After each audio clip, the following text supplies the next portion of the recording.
Taliban hardliners turning back the clock in Afghanistan. Taliban hardliners are turning back the clock in Afghanistan with a flurry of repressive edicts over the past days that hark back to their harsh rule from the late 1990s.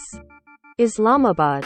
Taliban hardliners are turning back the clock in Afghanistan with a flurry of repressive edicts over the past days that hark to their harsh rule from the late 1990s.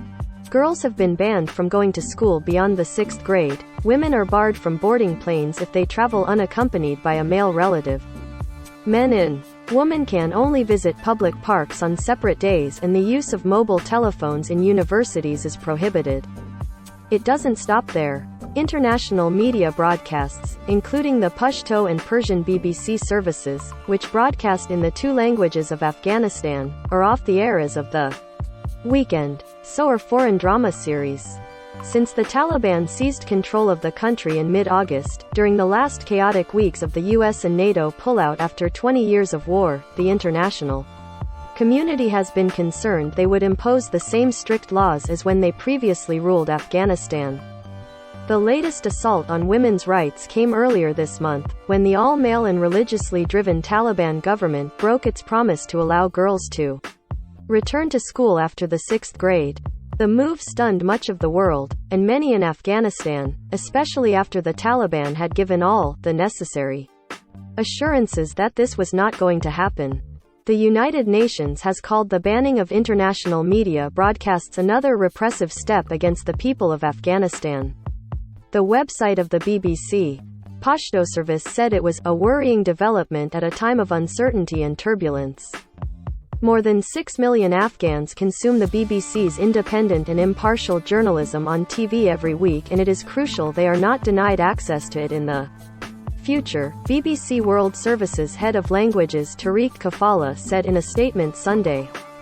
On Monday, members of the Taliban Vice and Virtue Ministry stood outside government ministries, ordering male employees without traditional turbans and beards, seen as a symbol of piety, to go home.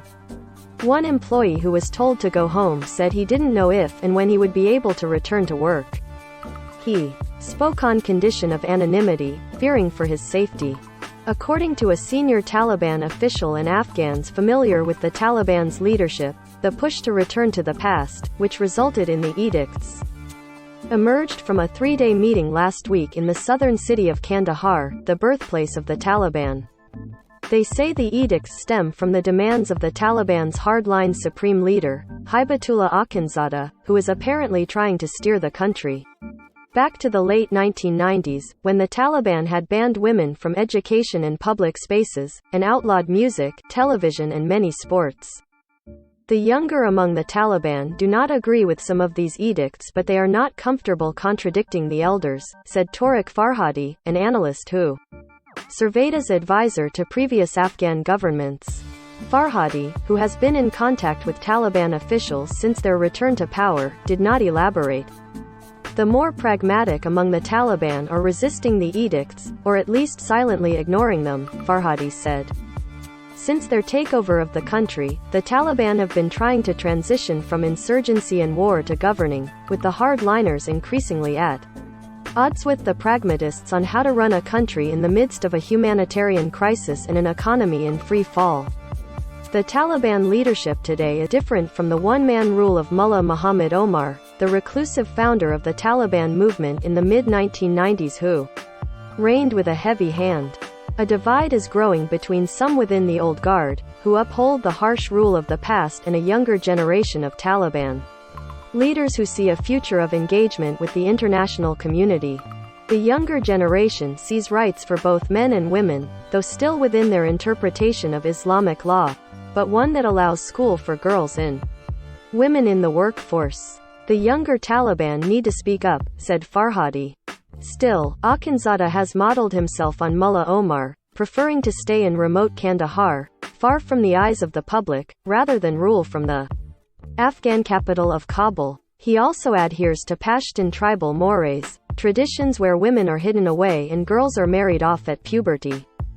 Akhundzada ran a madrasa, or a religious school, in Pakistan's border regions before his 2016 rise as the new Taliban leader.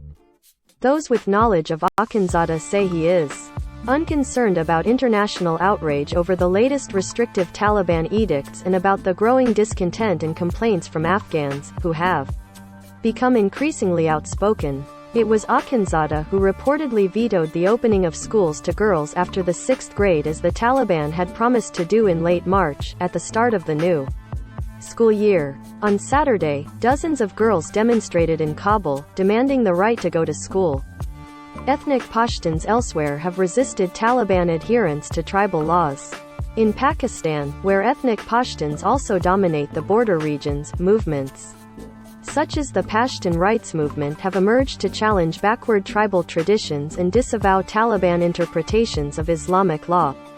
Manzoor Pashtun, the movement's leader, has been an outspoken opponent and has accused the Taliban of hijacking ethnic Pashtun sentiments and misrepresenting their traditions, and misinterpreting them as religious edicts.